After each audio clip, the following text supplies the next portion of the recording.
graphique n'est pas à la hauteur du précédent, mais alors le contenu, vous allez voir. Donc, notre sujet, c'était philanthropie, une nouvelle source de financement pour les médias. Et le titre, c'est, on s'attendrait ici dans ce public à dire la philanthropie au service des médias. Volontairement, on a inversé la proposition.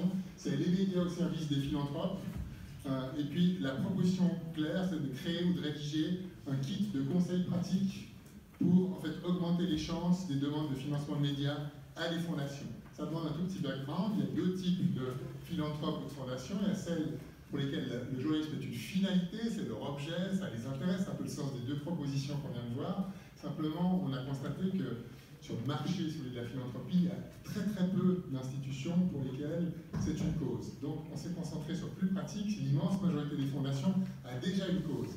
On voit qu'une bonne partie de la profession des médias, des journalistes, s'échine à dire ma cause est bonne, soutenez-nous, etc. Alors que les fondations soutiennent déjà le social, la recherche, la culture, enfin des causes très nobles, disent mais ça n'entre pas dans nos buts. Donc comment les intéresser?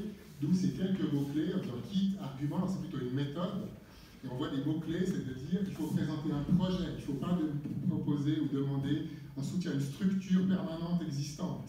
Existe déjà, il faut penser le projet comme dans la culture. Souvent les médias et les journalistes pensent toujours financement d'une structure long terme permanente. Deuxième point, ça paraît trivial, innovant, disons plutôt nouveau. Il ne suffit pas, c'est pas attractif pour une fondation de financer l'existant, le maintien du statu quo. Il faut amener un élément de nouveauté dans la demande, permettre de réaliser quelque chose qui ne serait pas possible sans l'apport de la fondation.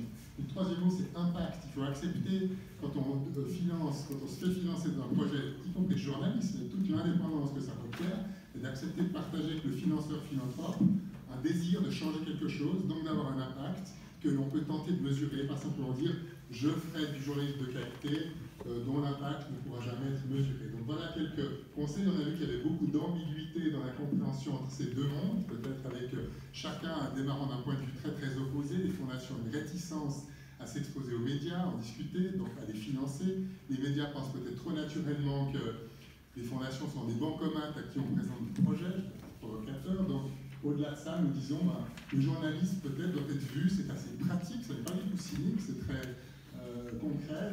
Le journalisme doit être vu comme un moyen, une présentation comme un moyen pour une fondation ou pour un mécène d'atteindre un but, d'atteindre un impact.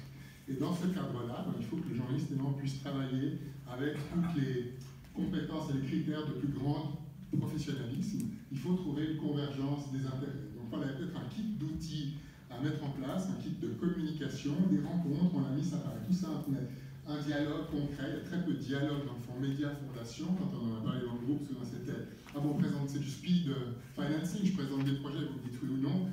Jamais vous n'aurez des fondations donatrices qui accepteront d'entrer dans des réunions de ce type-là où elles se feront harceler. Au contraire, il faut parler plutôt de thèmes du type comment est-ce que des médias indépendants, journalistiquement de haute qualité, peuvent contribuer à développer l'impact d'organisations philanthropiques existantes.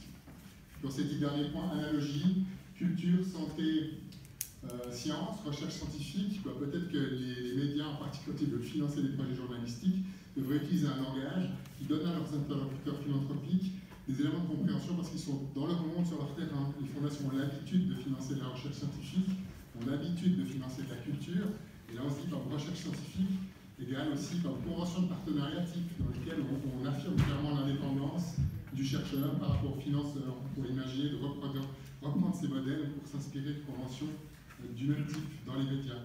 Si on prend l'élément, toujours science, la lutte contre les fake news ou l'overflow de fausses nouvelles scientifiques est aussi un problème de sensibiliser aux fake news dans les médias. Dans la culture, on voit la possibilité de combinaison de financement et de construction financière.